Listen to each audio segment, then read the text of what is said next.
Oke guys, welcome back to Daily Charting with Toshi, di mana kita akan daily chart your favorite cryptocurrencies. Oke, dan sekarang kita masuk ke DCWT sesi pertama, di mana di sesi pertama ini kita akan lebih fokus ke Bitcoin, Ethereum, dan macroeconomics ya. Nah, jadi kita bisa lihat di sini untuk Bitcoin dalam 24 jam terakhir koreksi sebesar 1,74%. Kalau kita ngomong secara daily close-nya di angka 56.158 dan poin terendahnya adalah di 55.649. Jadi lagi-lagi kena dari struktur sini ya 55.900 begitu. Jadi ya memang gimana ya, statistik itu nggak bohong gitu. Jadi saat terjadi rejection apalagi fake out di BSB itu minimal akan terjadi suatu lower low begitu, atau minimal retest lower low dan terjadi begitu. Nah, pertanyaan besarnya adalah apakah kita akan lanjut lebih dalam lagi atau enggak gitu. Nah, kalau kita ngomongin support ada di daerah 54.000, ada dari 52.000, tapi di waktu bersama juga jangan lupa kita ada MA50 di weekly yang sekarang ada di angka 53.360 begitu. Nah, terakhir kali kita kena ke MA50 itu Bitcoin berhasil mantul. Itu terjadi di Agustus awal begitu. Nah, pertanyaannya apakah ya di bulan September ini kita akan retest ke MA50 lagi? Nah, mantul atau enggak nih? Begitu ya. Itu pertanyaan besarnya nih ya. Nah, selain itu juga jangan lupa ya, masih ada possibility dia retest lagi ke BSB begitu, karena kita bisa di sini ya, statistically speaking itu biasanya ya retest itu nggak cuma sekali, bisa 2 kali kayak di sini, bahkan ya arguably nggak 2 kali, ini 1, 2, 3 ya. Lalu kalau kita cek lagi di sini ya retest 1 kali, oh ini ya ini cuma sekali ya, tapi ada juga nah sini nih 1, 2, 3 ya baru jebol ke bawah. Lalu ada yang nggak retest langsung jebol juga bisa ya. Nah, tapi in general banyaknya lebih dari sekali begitu. Jadi mungkin aja dalam beberapa minggu ke depan dia masih bisa retest. Nah, makanya gue bilang berkali-kali jangan sampai kita itu nge-chase pumps gitu. Karena ini penyakit para newbies menurut gue ya. Jadi abis koreksi nih ya. Waduh, gimana nih market kacau nih, wah berantakan, wah udah bearish otaknya ya. Nah, tiba-tiba kayak kemarin nih di Agustus pertengahan ya. Wah, habis sampai di bawah dari 50.000, tiba-tiba dapat bullish weekly candle. Wah, udah nih kita balik nih, kita balik euforia. Udah gitu jebol lagi ke bawah. Udah jebol, nanti ngulang lagi. Nah, menurut gua itu biasanya terjadi sampai orang-orang yang kemakan sama fake out itu udah apatis begitu, sampai mereka akan ngomong udahlah market nggak jelas nih, BTC scam dan seterusnya. Karena itu terjadi di 2022 sebenarnya ya, mentalitas seperti itu. Nah, di masa-masa sini gue inget banget ya, di daerah 20.000 lah, 20.000, 19.000 ya, daerah situlah dekat-dekat sini nih ya, sebelum dia kena BSB. Itu orang-orang udah bilang, udah nih bottom nih, udah bottom. Lihat nih Bitcoin udah berapa lama nih stay di sini ya. Udah pasti bottom ya. Ini bakal naik ke atas. Gue bilang hati-hati, BSB masih dekat ya, BSB masih menjadi resisten. Selama BSB masih menjadi resisten, kita harus siap ke reject. Wah, dulu dibilangnya gue nge-FUD di sini ya. Wah, nge-FUD lu, nggak tahu apa-apa lu. Tiba-tiba di November 2022, boom, seminggu ngedam 21,99%. Nah, di masa-masa udah sampai di daerah sini nih, bottom di daerah sekitar 15 ribuan, di situ orang-orang yang tadinya bullish di sini udah ngomong udah BTC scam, nggak jelas. Lihat nih bakal keluar angka-angka yang aneh lah. 10.000, 1.000, bahkan ada yang dulu mengaku nabi finansial bilang katanya Bitcoin November 2023 kalau nggak salah ya, di November 2023 akan nol katanya ya. Lihat nih akan nol. Sekarang nggak tahu orangnya kemana ya. Ya tapi pokoknya apa yang terjadi bukannya nol malah rally. Begitu. Jadi kalau misalkan kita kadang-kadang pengen tambahan lagi nih, pengen tambahan data lagi nih. Kapan gitu ya waktu yang ekstra bagus untuk beli Bitcoin dan crypto ya kalau masa-masa sekarang mungkin lebih ke Bitcoin ya. Tapi alt juga boleh lah, tapi ingat 70-30 aja aturannya ya, jangan lupa. Itu adalah saat apa? Saat orang-orang semua bilang Bitcoin scam, crypto scam, semua sama aja nggak guna. Karena apa? Itu orangnya udah ke fake out berkali-kali. Kena di sini, kena di sini, kena di sini. Jadi setiap kali rally dia beli, udah turun panik cut loss. Rally beli, turun panik cut loss. Gitu. Nah, orang ini lama-lama muak kan. Nah waktu dia udah muak itu biasanya market merasa udah cukup. Begitu, udah cukup nih gue ngerjain orang-orang yang nggak bisa jaga resiko. Begitu. Memang market tuh sadis. Makanya gue analogikan market itu seperti mantan paling kejam. Karena memang kejam. Dia fake out berkali-kali. Nah kan kita udah tahu nih, ya gue udah sering bilang, market itu kayak mantan yang kejam. Ya kita jangan mau dimainin perasaannya sama market. Ya jangan pakai perasaan, kita pakai konfirmasi. Nah sekali lagi gue bilang ya, gue udah ngomong sebenarnya dari beberapa minggu lalu. Tapi mungkin gak semua denger ya. Jadi gue pribadi main scenario masih bearish. Sampai kapan bang? Sampai dia bisa reclaim BSB dan mantul. Bukan cuma reclaim doang ya. Jadi makanya gue bilang kemana setengah. Setengah jalan gagal lagi, setengah jalan gagal lagi. Kita ambil contoh ya, mana yang dia itu reclaim dan mantul. Kayak di sini ya, reclaim. Nih, waktu di sini scenario gue masih belum bullish. Bullish itu saat apa? Saat terjadi pantulan di BSB seperti di sini nih. Weekly close yang bullish di atas dari BSB. Begitu. Dan lu lihat statistiknya saat mantul antara higher high atau new all time high ya. Statistically seperti itu. Di sini ya. Mundur lagi ya. Reclaim berhasil mantul, lanjut. Reclaim gagal mantul, jebol. Begitu. As simple as that. As simple as that.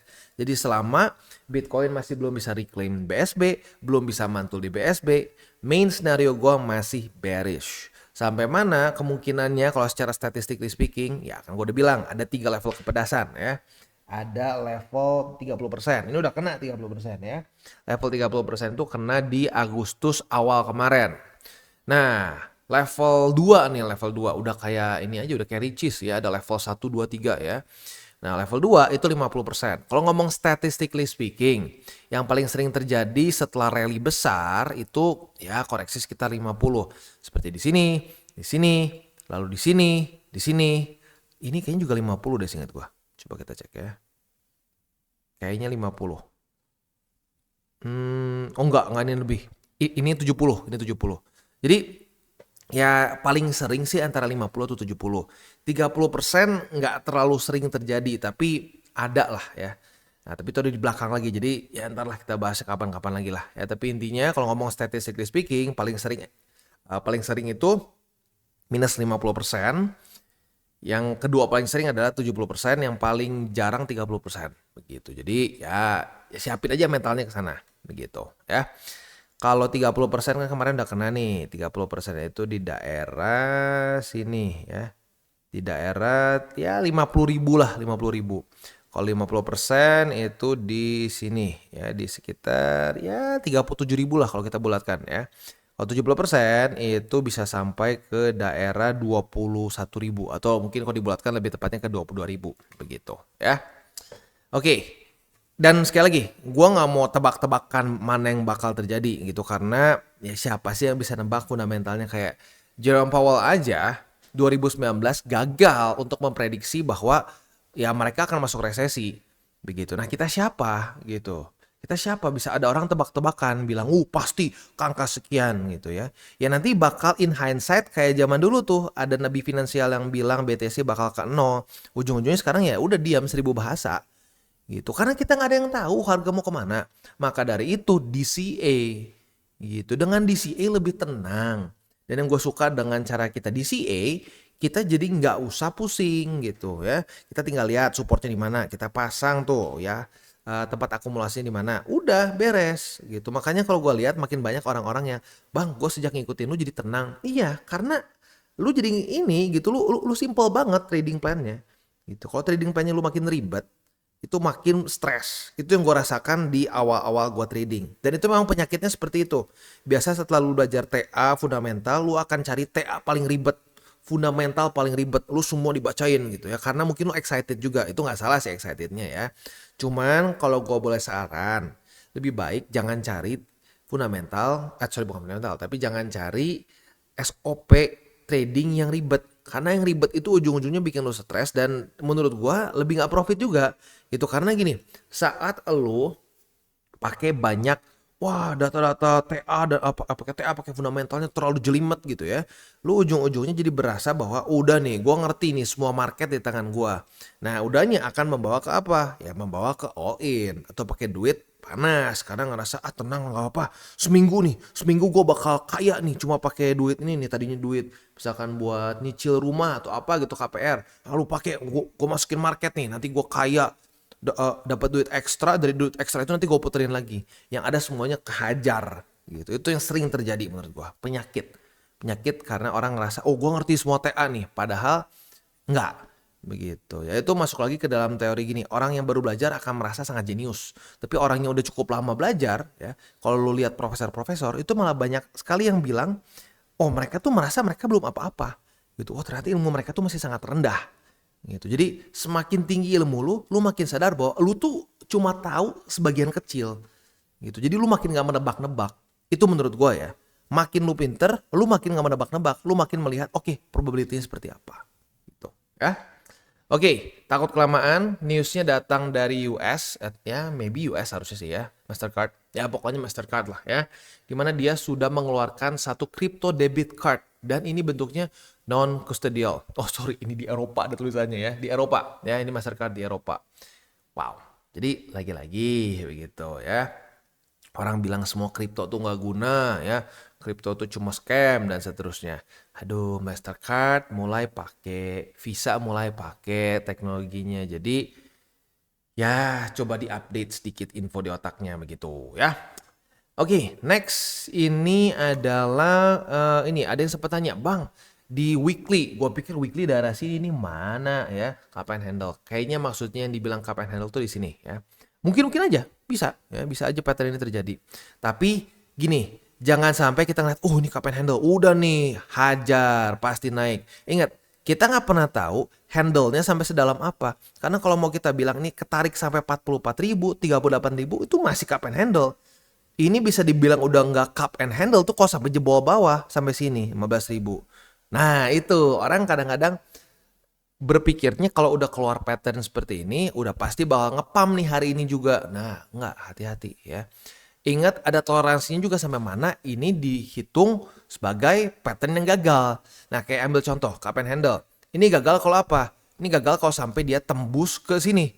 Tembus sampai ke 15.000 ya kalau gitu jadi double bottom namanya. Bisa possibility-nya geser dari dari cup and handle jadi double bottom. Begitu. Jadi mungkin aja terjadi cup and handle, tapi kita harus siap juga. Ini sampai ke daerah 38.000, 32.000 bahkan sampai 20 ribuan itu masih bisa disebut cup and handle. Begitu. Ya. Jadi hati-hati. Oke, next economic calendar. Hari ini tuh dari US akan keluar beberapa data penting ya, atau satu ya. Coba gua cek. Oke, ada beberapa. Ada average hourly earnings, ya itu yang pertama mulai dari jam 7:30. Lalu ada non-farm payrolls, ini lumayan penting ya. 7:30 juga ada, ini dia rajanya keluar ya. 7:30 malam keluar unemployment rate ya. Ini juga potensi bisa mengguncang market karena seperti yang gue bilang ya. Pengangguran di US itu tentunya akan sangat mempengaruhi kebijakan The Fed. Kalau pengangguran di US terlalu banyak, The Fed mau tidak mau akan terpaksa untuk menurunkan interest rate. Nah, tapi kalau interest rate-nya ini turunnya karena ya kita mendekati ke krisis atau resesi, itu akan membawa kripto juga turun sayangnya. Itu statistiknya. Begitu ya. Jadi ya memang tidak sesimpel itu Ferguson ya. Enggak berarti interest rate turun langsung market lanjut ngepam juga gitu karena statistiknya tidak berkata seperti itu ya. Oke, itu kurang lebih untuk makronya ya. Jadi kita siap-siap ada 3 data penting dari US jam 7:30 semua. Jadi buat lo yang punya posisi futures dekat-dekat jam segitu pertimbangkan untuk tutup posisi kalau belum kena target TP ya. Oke. Selanjutnya kita akan masuk ke buy limit, tetapi sebelum kita masuk ke buy limit seperti biasa gua akan disclaimer dulu bahwa semua konten dari TCI bukanlah financial advice, ini semua bentuknya adalah edukasi. Lalu bagaimana cara untuk mendukung TCI? Ada banyak caranya, lo bisa like our video, bisa share our video, atau juga bisa menggunakan link referral kita di bawah. Dan sekarang kita akan dengar lo pesan-pesan dari sponsor kita pada hari ini. Oke, today's video is brought to you by Maxi. Dan seperti yang kita bisa lihat di sini, Maxi sedang ada kerjasama dengan TCI, di mana kita ada deposit and trade campaign, dengan price pool yang nggak main-main sebesar 20.000 USDT ya. Ini eksklusif deposit campaign-nya itu untuk TCI aja. Jadi buat lu yang pengen ikutan bisa menggunakan link referral kita di bawah. Ini berlangsung sampai tanggal 20 September. Jadi masih ada waktu yang cukup panjang ya.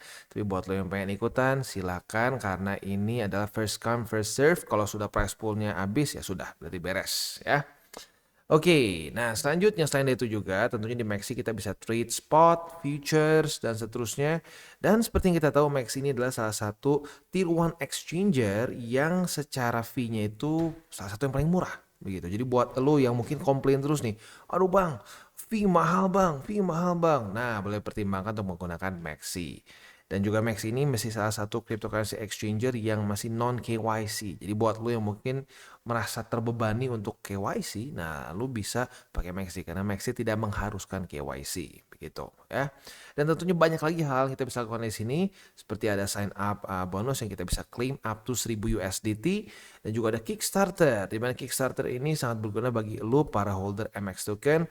Lo basically bisa ikut seperti launch pool yang kita tinggal lock saja si MX tokennya ya.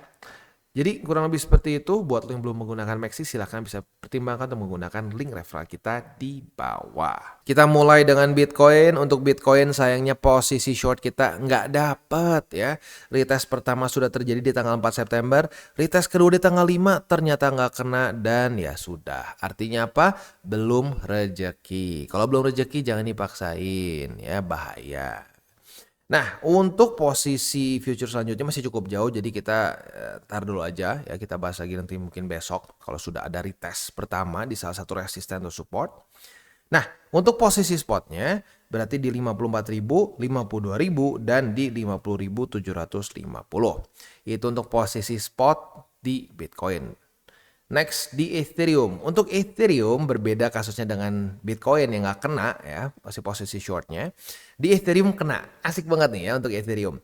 Retest 1, retest 2, kena posisi longnya di hari yang sama ya. Berarti kemarin lusa tuh lu profit sebesar 1,88%. Udah gitu retest 1, retest 2 lagi di 2464. Berarti lu kemarin udah buka posisi short.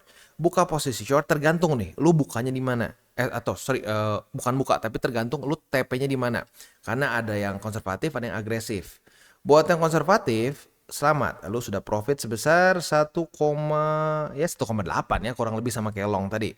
Itu untuk yang short yang konservatif. Buat yang agresif, lu profit sebesar 4,06%. Ya, jadi lagi-lagi kalau lu trading ya dengan SOP yang benar, tidak mengambil resiko berlebihan ya, lu bisa profit di markets. Tapi sekali lagi kalau pandangan gua ya, jangan sampai lu kayak begini, wah lu sekali 2 kali trading futures, wah profit, udah nih gua bisa trading for living, gua mau resign. Jangan ya dek ya, jangan ya.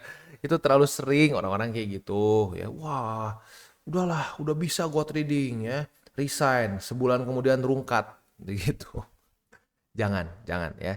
Menurut gua yang paling bagus tuh apa? Futures trading ini untuk kita jajan, untuk kita ya cari-cari duit buat hiburan gitu ya, buat beli kopi ya, buat beli rokok. Mungkin kalau buat beli kopi sama rokok kayaknya bisa beli satu dus mungkin ya kayaknya ya. Tapi ya nggak apa, intinya bukan buat kita hidup. Kita tetap punya pekerjaan kita yang normal, itu kerjaan kita sehari-hari. Nah, dari kerjaan sehari-hari kita sisihkan berapa persen untuk investasi. Investasi itu, nah si dana investasi untuk kripto nih misalkan, lu bagi lagi berapa persen untuk futures. Gitu caranya.